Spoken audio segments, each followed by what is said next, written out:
हमारे साथ नजर अब्बास रिजवी साहब इस वक्त ईरान से जुड़ चुके हैं। नजर अब्बास साहब, आवाज जा रही होगी आप तक? जी, आपकी आवाज आ रही है। अभी जो ताजा हमले हुए हैं अमेरिका की तरफ से, क्या आपके पास खबरें ईरान में आई हैं? कहां कहां सबसे ज्यादा नुकसान पहुंचा है? क्योंकि कुछ तस्वीरें भी सामने आ रही है कि वहां पर रेलवे ब्रिज को भी टारगेट किया गया है। जी, बिस्मिल्लाहिर्रहमानिर्रहीम। देखिए कि अमेरिका खुल के अपने प्रेसिडेंट, जो अमेरिका का एक पागल प्रेसिडेंट है, वो खुल के कह रहा है कि हम ईरान के खिलाफ वॉर क्राइम करेंगे। पहले भी वॉर क्राइम करते रहे हैं, स्कूल्स पे, हॉस्पिटल्स के ऊपर, यूनिवर्सिटीज के ऊपर अटैक्स करते रहे हैं। शुरुआत में 170 बच्चियों को मारा उन्होंने, उसका कत्ल किया।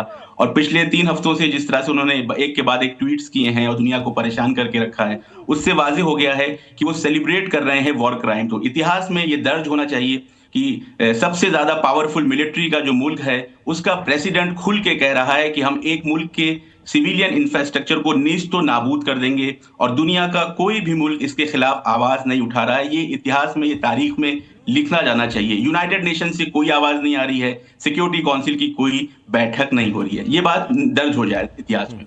इसके बाद अब जब रिटेलिएशन करेगा ईरान, जब रिटेलिएशन में वो इजराइल पे अटैक करेगा और वेस्ट एशिया के मुख्तलिफ अमेरिकन इंटरेस्ट पे रिटेलिएशन होगा और अटैक होगा, तो दुनिया जो है वो चीख पुकार करना शुरू करेगी कि जो है वो सिविलियन टारगेट्स पे ईरान की तरफ से जो पलटवार होगा रिजवी साहब, ये अभी ईरान की तरफ से जो पलटवार होगा वो कहां पर होगा? मेरी बात, जहां पे भी होगा, उन्होंने कहा है रेड लाइंस क्रॉस होंगी। तो अब जो अटैक होगा वो इस रीजन से बाहर भी हो सकता है। क्या सिविलियंस को भी टारगेट पे लिया जाएगा?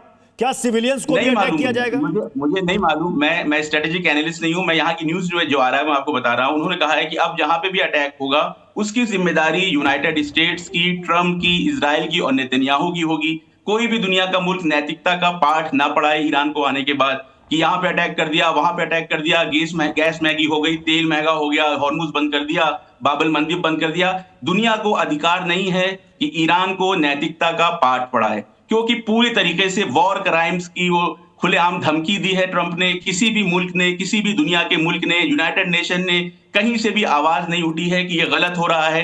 ट्रंप को रोकने की कोई कोशिश नहीं की गई है। दुनिया तमाशा देख रही है। एक ही बात, रिटेलिएशन की बात में करूं, इससे पहले भी जो धमकियां दी हैं ईरान के ऊपर, चाहे वो तेल के रिफाइनरी पे अटैक हो, चाहे वो गैस की रिफाइनरी पे अटैक हो, हर जगह पे ईरान ने बराबर का मुंह तोड़ जवाब दिया है।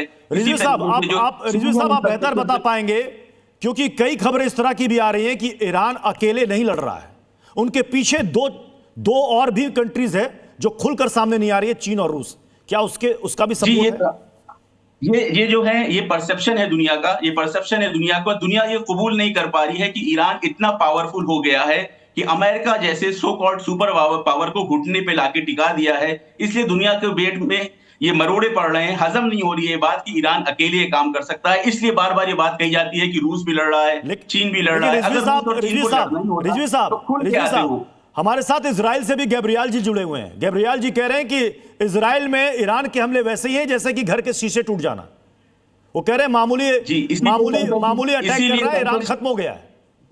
इसीलिए सेंसरशिप की हुई है कि कोई अगर वीडियो बना लेता है तो 5 साल की कैद हो जाती है। आप तेहरान आइए, आप कुम आइए, वीडियो बनाइए, जितना नुकसान हुआ है उसकी वीडियो बना के ले जा सकते हैं, मैं आपको भेज सकता हूं। गैब्रियल साहब से भी कहें कि तेल अवीव की सड़कों पर टहलें और 1 घंटे की, आधे घंटे की क्लिप बनाएं जहां जहां पे अटैक हुआ है। ये अंदर चले जाएंगे, जेल में चले जाएंगे, इनका बाहर आना मुश्किल हो जाएगा। दूसरी बात यह है कि जितनी मिसाइल्स यहां से जा रही हैं, 99th वेव अभी इन्होंने मारी है इजराइल के ऊपर। तेल अवीव, हैफा की रिफाइनरी बर्बाद कर दी है। वेस्ट एशिया की जितने भी स्ट्रेटेजिक वेस्टर्न इंटरेस्ट है उन पे हमला हो रहा है और आगे भी ये हमला होता रहेगा। जंग इस तरफ जा रही है कि अमेरिका का नुकसान इतना ज्यादा इस जंग में होने वाला है, वेस्ट एशिया के बेसिस खाली होने वाले हैं। तो ये मीडिया के जरिए से खबर बनाई जा रही है कि ईरान का बहुत नुकसान हो गया है। मैं फिर आपके पास तुरंत आ रहा हूं, लौटकर मैं आपके पास आ रहा हूं, लेकिन अमेरिका का खार्क पर जो अटैक हुआ है, इसे क्यों कहा जा रहा है कि ईरान की लाइफलाइन है? तेल निर्यात का यह बड़ा केंद्र है। 90% तेल यहीं से निर्यात होता है, एक्सपोर्ट होता है। स्ट्रेट ऑफ हॉर्मुज के बेहद करीब है। खार्क के सैन्य ठिकानों पर अटैक किया गया, जो जानकारियां सामने आ रही हैं।